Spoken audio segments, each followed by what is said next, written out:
어느 여집사님이 드라마 눈이 부시게를 보고 그렇게 마지막 회에 눈물을 많이 흘렸다고 해서 저도 한번 눈이 부시게를 한번 보았어요. 그 드라마에 나오는 장면입니다. 눈이 오는 어느 날 요양원에서 엄마가 사라지는 소동이 벌어졌습니다. 아들은 엄마를 찾기 위해서 동분서주했습니다. 그리고 마침내 한갓진 곳에서 손에 빗자루를 쥔 채 눈을 쓸고 있는 엄마를 발견했습니다. 그때 엄마가 말합니다. 눈이 오잖아요. 우리 아들이 다리가 불편해서 학교에 가야 하는데 눈이 오면 미끄러워져서. 그제야 아들은 깨달았습니다. 매번 옆집 아저씨가 눈을 치워준 줄 알았습니다. 그런데 다름 아니라 엄마였습니다. 그 드라마에는 그 계단으로 높이 올라가야 집이 있고 눈 오는 날 다리가 장애를 입은 아들이 그 눈길로 쌓인 계단을 타고 내려와야 되니까 그 엄마가 늘 눈을 틀어준 거예요. 아들 몰래. 엄마는 그런 존재입니다. 그래서 이제 아들이 말했습니다. 아들은 몰라요, 그거. 그때 엄마가 대답합니다. 아들이 몰라도 돼요. 아들만 미끄러지지 않으면 돼요. 아들은 점점 심해지는 알츠하이머 때문에 자신마저 알아보지 못하는 엄마에게 자신이 할 수 있는 최선의 감사를 전합니다. 아들이 한 번도 안 넘어졌대요. 눈 오는 날에 한 번도 넘어진 적이 없대요. 그제야 엄마는 세상에서 둘도 없는 미소를 띄우면서 기뻐합니다. 정말이에요? 다행이에요. 그 어머니를 바라보면서 아들은 오열하기 시작했습니다. 뒤늦게 깨달은 엄마의 사랑이 지난날 그 아픈 기억마저 다 녹여주는 그런 시간이었습니다. 사랑하는 성도 여러분, 어머니의 사랑을 우리가 어떻게 잊을 수 있습니까? 그리고 아버지의 숨은 사랑도 다시 한번 생각해야 할 것입니다. 제가 굳이 아버지의 숨은 사랑이라고 표현한 이유는 워낙 우리 아버지들의 사랑 표현이 미숙하기 때문입니다. 마음이 없어서는 아닐 텐데 표현이 미숙해요. 그래서 때로는 아버지의 사랑이 과소평가되고 있습니다. 그러나 자기 자녀를 사랑하지 않는 부모가 어디에 있겠습니까? 우리 부모는 자녀를 위해 자신의 전부를 희생하신 분들입니다. 그런 부모에게 효도하는 자녀들이 되어야 합니다. 말 한마디, 작은 마음 씀씀이 하나까지도 부모의 마음을 힘있게 하는 자녀가 되어야 합니다. 특별히 그리스도인들은 부모에 대한 생각을 바꿔야 합니다. 하나님이 이 부모님을 통해서 나를 빚어가시고 나를 나답게 만드시는 하나님의 일을 이루셨다고 생각해야 됩니다.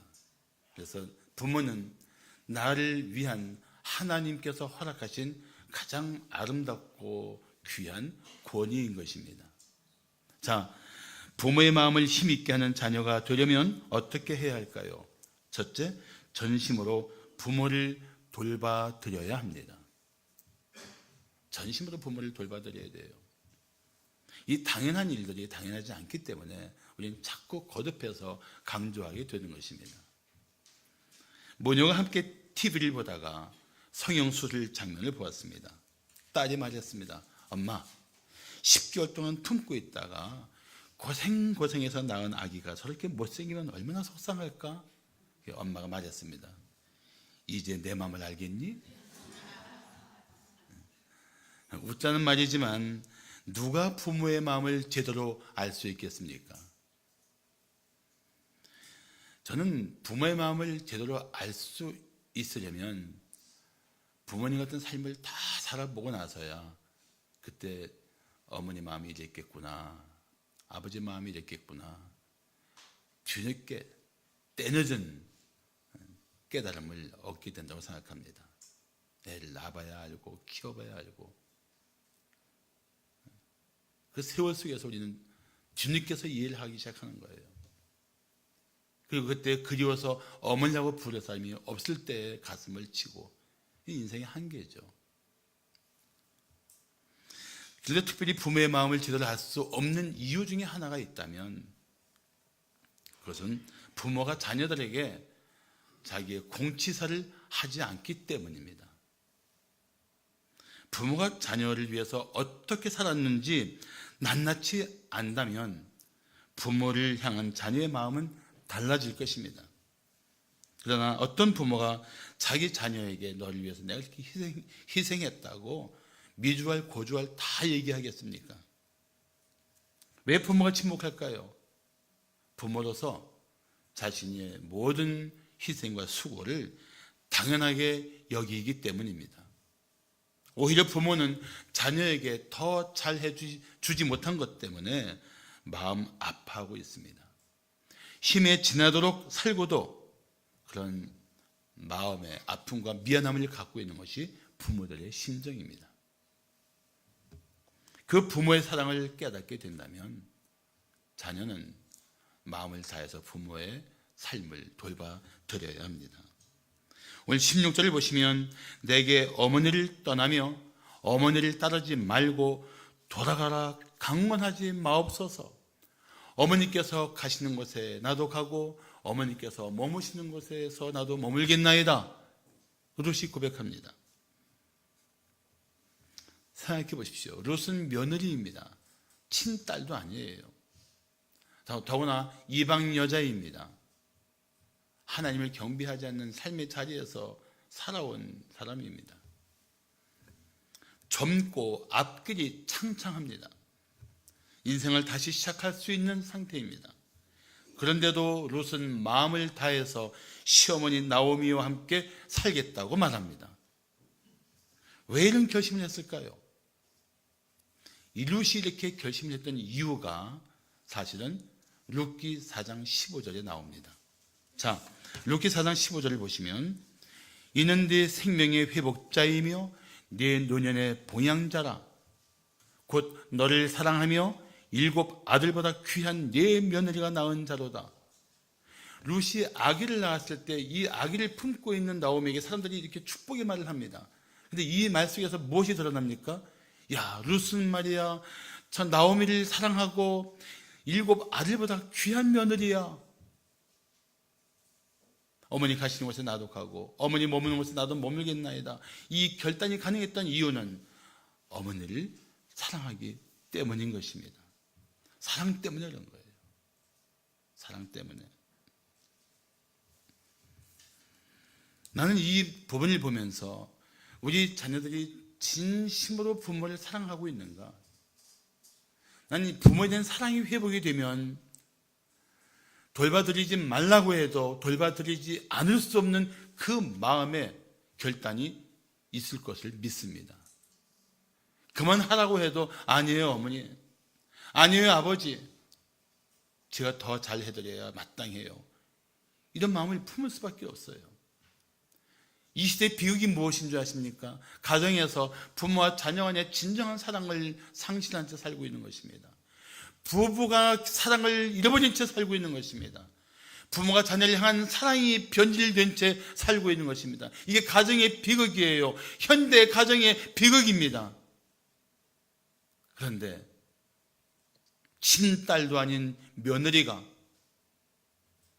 시어머니를 사랑하는 그 사랑 때문에 어머니와 뜻을 같이 해서 어머니 가시는 곳에 같이 가고 머무시는 곳에 같이 머물며 돌봐드리겠다는 겁니다.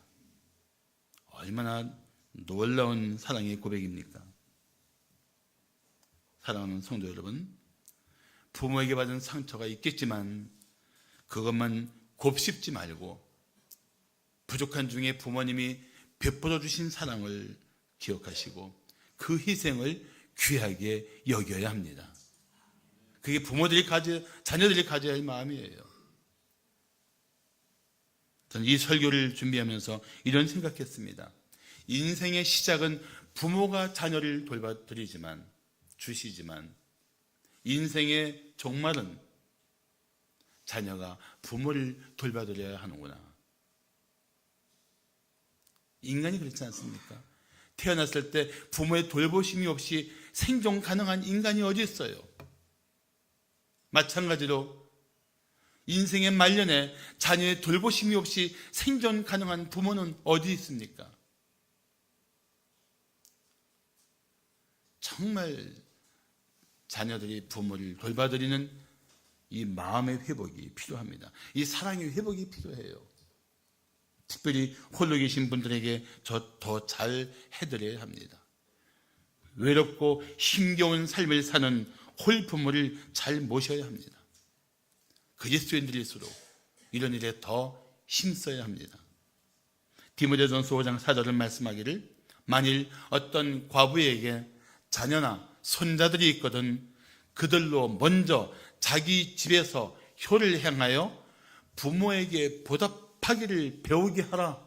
이것이 하나님 앞에서 받으실 만한 것이라고 말씀하고 있습니다. 과부에게 있는 자녀나 손자들이 자기 집에서 그 홀로 계신 분에게 효를 행해서 부모에게 보답하도록 훈련시키라는 거예요. 그렇습니다. 자녀는 부모에게 효를 행하여 보답해야 합니다. 이것이 하나님을 기쁘시게 하는 일입니다. 그래서 전심으로 돌봐드려야 돼요. 그런 자녀를 통해서 늙고 병드는 부모일지라도 노년에 큰 힘과 위로를 받게 될 줄로 믿습니다. 그리고 그런 자녀들은 장담하건대 반드시 하나님께서 은혜를 베풀어 주실 것입니다. 그러므로 잠언 23장 25절 말씀하기를 내 부모를 즐겁게 하며 너를 낳은 어미를 기쁘게 하라고 말씀합니다. 이 말씀을 오늘부터 실천하시기를 축복합니다. 자, 부모의 마음을 힘있게 하는 자녀가 되려면 어떻게 해야 할까요? 둘째, 평생 동안 부모를 공경해야 합니다. 평생 동안 부모를 공경해야 돼요. 영국의 수상 윈스턴 처칠이 2차 세계대전을 겪으면서 세계적인 인물로 부상했을 때 영국의 한 신문이 처칠에 대한 특집 기사를 자세히 다루었습니다. 그 신문은 유치원 때부터 대학 때까지 처칠을 가르친 교사들을 모두 조사해서 위대한 스승들이라는 제목으로 글을 실었습니다. 그때 처칠은 신문사에 짤막한 편지 한 통을 보냈습니다. 귀 신문사에서는 나의 가장 위대한 스승 한 분을 결국 찾아내지 못했습니다. 그분은 바로 나의 어머님이십니다. 내 어머니는 내 인생의 나침반이었습니다.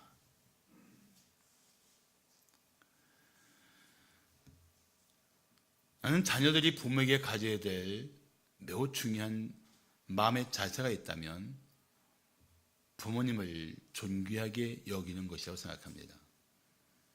물론 부족한 부모가 있겠지만 배움이 자녀보다 짧은 분도 있겠지만 가난했던 부모도 계시겠지만 그런 상황에서 자녀를 위해 자신의 온 힘을 다해 살았던 그분들은 자녀에게 존중을 받아 마땅한 분들입니다. 그래서 자녀는 그런 부모님을 위해서 평생 공경하는 자세를 가져야 합니다. 롯이 그런 마음을 가지고 나오미에게 고백을 했습니다. 자, 17절 보시면 어머니께서 죽으시는 곳에서 나도 죽어 거기 묻힐 것이라. 만일 내가 죽는 일 외에 어머니를 떠나면 여호와께서 내게 벌을 내리시고 더 내리시기를 원하나이다. 어머니 돌아가실 때까지 함께 하겠습니다. 어머니 돌아가실 때까지. 제가 도중에 삶이 어렵고 힘들다고 어머니 버리지 않겠습니다. 생명 걸고 끝까지 어머니와 함께 하겠습니다. 이 놀라운 고백이에요.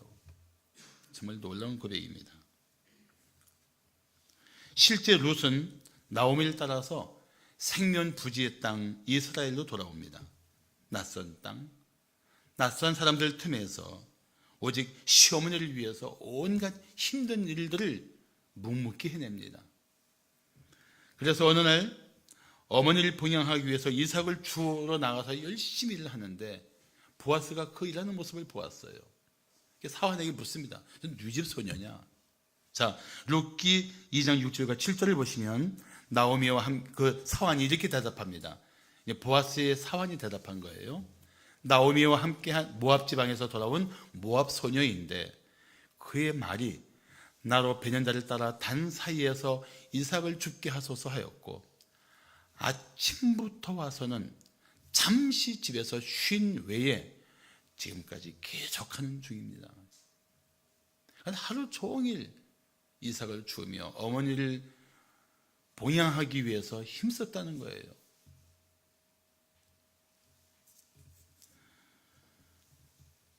부모를 공경한다는 것은 단지 말로 하는 게 아닙니다. 성경에서 공경하라는 것은 어떤 의미를 가지고 있냐면은 부모님이 필요로 하시는 드실 것, 입을 것 등을 공급해드리고 그 부모님의 필요를 채워드리는 실제적인 도움을 의미하는 단어입니다. 순종은 마음의 자세라면 공경은 실생활 속에서 돌봐드리는 그런 섬김을 의미하는 것입니다. 말만 하는 효도가 아니라는 것입니다. 요즘 젊은 부부들 중에 자식들에게는 과하게 베풀면서 부모에게는 인색한 사람들도 있습니다.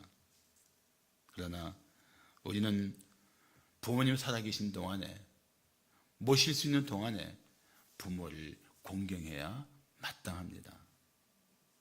사랑하는 성도 여러분, 부모를 공경하십시오. 평생 섬기는 것이 자녀로서 해야 할 도리입니다. 그래서 에베소서 6장 2절과 3절 말씀을 보면 네 아버지와 어머니를 공경하라.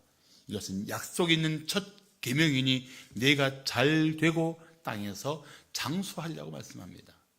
부모를 공경하는 자녀들에게 하나님이 주시는 은혜가 있습니다. 오늘부터 다시 힘을 내서 부모를 공경하는 자녀들이 되십시오. 마지막으로 부모의 마음을 힘있게 하는 자녀가 되려면 어떻게 해야 할까요? 셋째, 한 마음으로 하나님을 경배해야 합니다. 한 마음으로 하나님을 경배해야 돼요. 때로 부모님들은 자녀들에게 마음에 없는 소리를 합니다. 그래서 명절에 이런 말씀을 합니다. 얘야, 너무 길이 멀고 막혔다는데 힘들어. 오지 마라. 안 와도 돼. 진심일까요? 자녀를 생각해서 마음에 없이 하는 소리일까요? 그런데 이때 철부지들은 어떻게 생각합니까? 아, 그래 엄마, 맞아, 너무 막히고 힘들어. 다음에 시간 되면 갈게요. 부모님 그럼 그렇게 해놓으라고 하지만 마음은 섭섭하지요. 보고 싶은데 왔으면 좋겠는데. 언제 자기가 부모 말씀을 잘 들었다고 그런 말 하실 때는 냉큼 듣고 참. 그래서 보면은 자기에게 유익하면 듣는 척하고 불리하면은 고집 부리는 자녀는 불효자식이에요. 사실 불효자식이에요. 부모의 마음을 헤아려서 행동하는 것이 그게 효도하는 자녀들의 특징입니다. 특히 믿는 부모님에게는 영적으로 자녀가 동일한 신앙 고백을 하면서 하나님을 경외하는 모습을 보여드리는 것이 정말 효도하는 모습입니다. 부모의 마음을 기쁘게 하는 삶이에요. 부모의 마음을 힘있게 하는 자세가 부모의 하나님이 내 하나님이고 부모의 신앙이 내 신앙이 되는 이 신앙 고백이 아주 중요합니다. 오늘 15절을 보시면 나오미가 또 이르되 보라 네 동서는 그의 백성과 그의 신들에게로 돌아가나니 너도 너의 동서를 따라 돌아가라고 말씀합니다. 물론 나오미는 롯이 아직 젊으니까 새롭게 출발하기를 원했을 것입니다. 그런데 참 안타깝게도 믿음으로 살았던 시어머니가 그 며느리에게 같이 가자고 말할 수 있는 힘이 안 되니까 이 땅에 남으면 뻔히 모압의 신을 섬길 거 알면서도 그렇게 말해야 되는 그 심정은 참 힘들었을 것입니다. 이 나오미의 심정이 참 아팠을 거라고 저는 생각해요. 그런데 롯의 대답이 놀랍습니다. 자, 16절을 보십시오. 다 함께 읽겠습니다. 시작. 어머니의 백성이 나의 백성이 되고 어머니의 하나님이 나의 하나님이 되시리니. 아멘. 이게 뭐예요? 아니에요. 이 모압 백성이 내 백성이 아니고 모압의 신이 내 신이 아니에요. 이제는 내 백성은 어머니의 백성이고 내 하나님은 어머니 하나님이에요. 이 신앙 고백이에요. 사실은 엄청난 신앙 고백이에요. 한번 생각해 보십시오. 세상적으로 볼 때 나오미는 얼마나 박복한 여인입니까? 지질이 복도 없이 살았어요. 심한 기근을 피해서 고향을 떠나 모압 땅에 왔는데 얼마 안 돼서 남편이 죽었습니다. 그래도 마음에 든든한 두 아들을 생각했는데 그 두 아들 다 죽었어요. 며느리들도 다 본인처럼 홀몸이 되었습니다. 기근을 피해서 왔으니 제산인들 넉넉히 있겠습니까? 한마디로 말하면 가난하고 힘없는 노인이에요. 기대할 것이 없다는 겁니다. 그런데 놀랍게도 그 어머니의 하나님을 룻이 보았어요. 어머니 하나님이 보았고 이 어머니 하나님을 생각하면서 룻은 외칩니다. 아니에요, 어머니. 어머니의 백성이 내 백성이 되고 어머니의 하나님이 내 하나님이 되기를 원해요. 도대체 어떻게 이런 고백이 가능했을까요? 나오미가 어떻게 살았기에 룻이 어머니 하나님이 자기 하나님이 되기를 바란다고 결단할 수 있었을까요? 저는 이 룻기를 생각하다가 디모데전서 5장 5절을 보았습니다. 다 같이 한번 디모데전서 5장 5절을 보시면, 자, 참 과부로서 외로운 자는 하나님께 소망을 두고 주야로 항상 간구와 기도를 하거니와. 물론 룻기에는 이런 부분에 대한 설명이 없어요. 그렇지만 적어도 룻이 이 가난한 한 노인의 하나님이 자기가 모든 것을 다 희생하고도 따를 만한 하나님이라는 것을 고백할 수 있었던 그 배후에는 나오미의 삶 속에 숨길 수 없었던 하나님에 대한 오요고든 신앙, 하나님께 소망을 두고 기도했던 한 여인의 삶이 며느리에게, 룻에게 영향을 주었다고 생각합니다. 그러니까 아무리 가난하고 막막한 어둠 속으로 터널 같은 인생을 돌아가야 되는데도 불구하고 나는 어머니의 백성과 함께 살겠습니다. 어머니 하나님을 나도 섬기겠습니다. 이렇게 결단하지 않았을까요?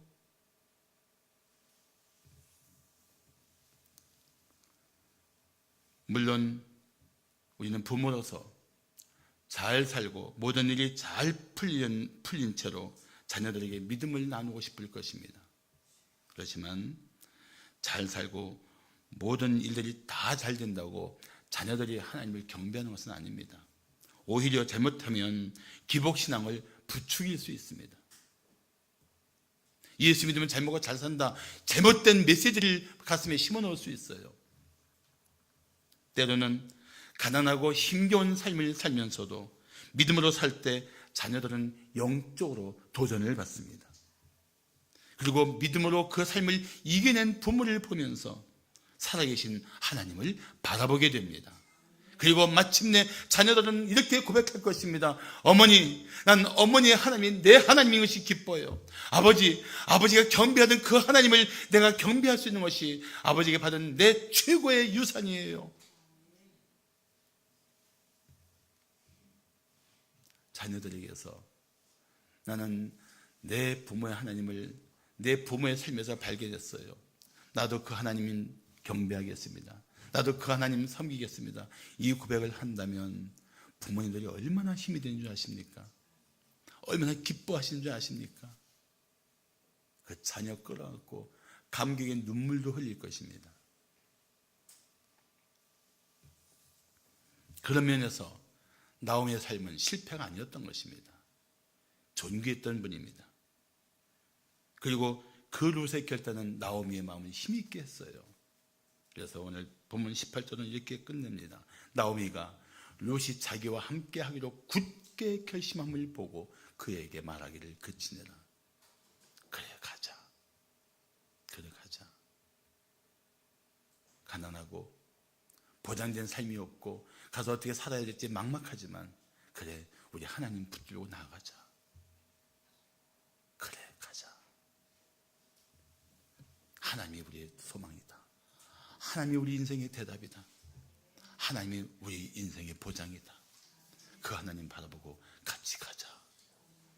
그렇게 시어머니와 며느리의 동행은 시작됩니다. 그 이후에 펼쳐진 이야기는 잘 아시잖아요. 얼마나 때마다 은혜가 넘치고 귀한 남편을 만나 룻은 아기를 낳고 그 아기를 안고 나오면 축복을 받습니까? 사랑하는 성도 여러분, 온 가족이 믿음으로 하나가 되기를 축복합니다. 어느 책에서 읽은 늙은 부모의 글입니다.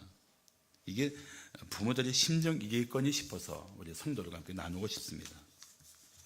제가 읽어드리겠습니다.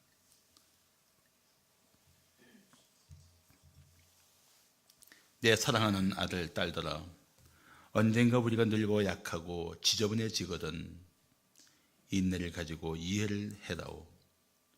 늙어서 음식을 흘리면서 먹거나 옷을 더럽히고 옷을 잘 입지 못하게 되면 내가 어렸을 적 먹이고 입혔던 그 시간들을 떠올리면서 미안하지만 참고 잘 받아다오. 늙어서 말을 할 때 했던 말을 하고 또 하더라도 말하는 중간에 자르지 말고 들어주면 좋겠다. 내가 어렸을 때 듣고 싶어 했던 이야기를 네가 잠들 때까지 셀 수 없이 되풀이 하면서 들려주지 않았니? 중약하고 노인이 된 우리의 나이는 그냥 단순히 살아온 것이 아니라 우리는 사는 것이 투쟁이었고 사느냐 죽느냐 하며 사선을 많이도 넘어왔단다.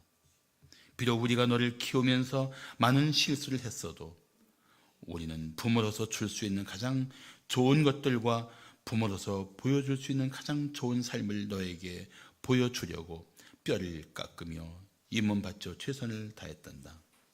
사랑하는 아들, 딸들아, 너희가 어디 있든지 무엇을 하든지 너를 사랑한다. 너의 모든 것을 사랑한단다.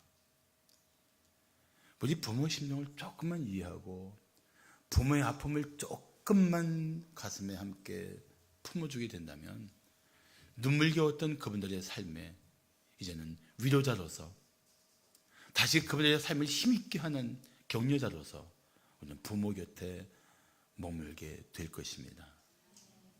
사랑하는 성도 여러분,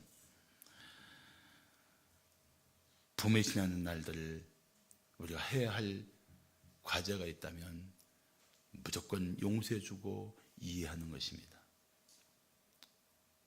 그럴 수밖에 없었던 부모님의 힘겹고 아팠던 사정을 받아들이는 거예요. 그 사정을 다 알지 못하지만 그래도 사랑하고 품어드리는 겁니다.